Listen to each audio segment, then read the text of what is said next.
North Korea sending nuclear Christmas gift to Donald Trump with Boxing Day missile. Huge swaths of the world will today be continuing their Christmas celebrations on Boxing Day, but behind closed doors North Korea will be working on its nuke program. Kim Jong-un will be fuming as a new raft of UN sanctions have been slapped onto his hermit kingdom. U.S. spearheaded punishments designed to restrict oil imports were slapped on North Korea in response to the dictator's test of his most powerful missile yet in November.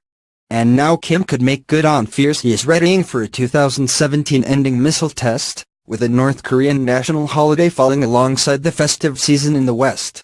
North Korea has previously conducted tests on its own holidays and to mark big dates in the U.S. such as on Independence Day, July 4th, this summer.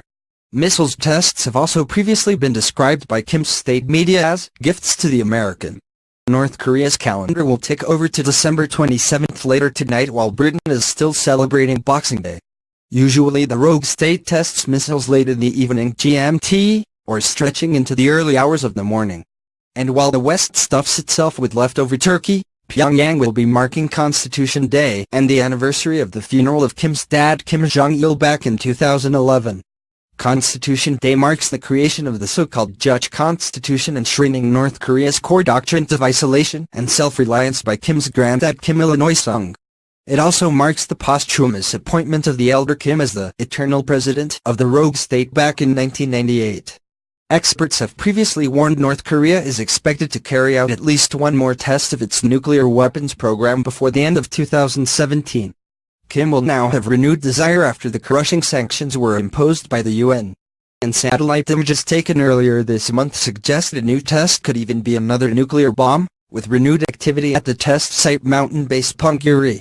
Many believe the next major step of Kim's missile program is to fire a live nuclear missile known as the droided Juche bird out into the Pacific.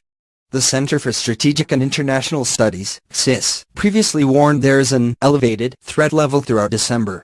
However, this prediction was made before Kim's missile launch at the end of November. And previously expert Michael Madden, from NK Leadership Watch, said he believes North Korea will test one more missile before the end of the year. While security expert Robert Manning described the state's missiles as like fireworks on holidays. Christmas likely went mostly unmarked in North Korea as the rogue state is reported to have banned the holiday altogether last year as it wages a war on all religious groups. Devotion to the Kims and Juche is preached with borderline religious reverence, and any other faiths are seen as a challenge to the authority of Pyongyang.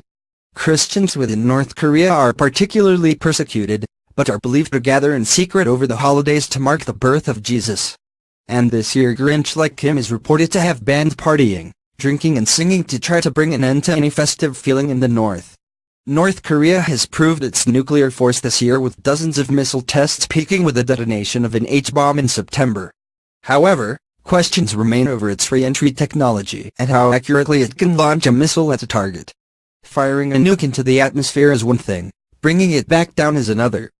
Kim's proof would have to be a live test of a nuclear missile, similar to that of Ally China back in 1966. Without having huge waste talents to fire his nuke into, Kim would have no choice but to fly the so-called Juche bird out into the Pacific.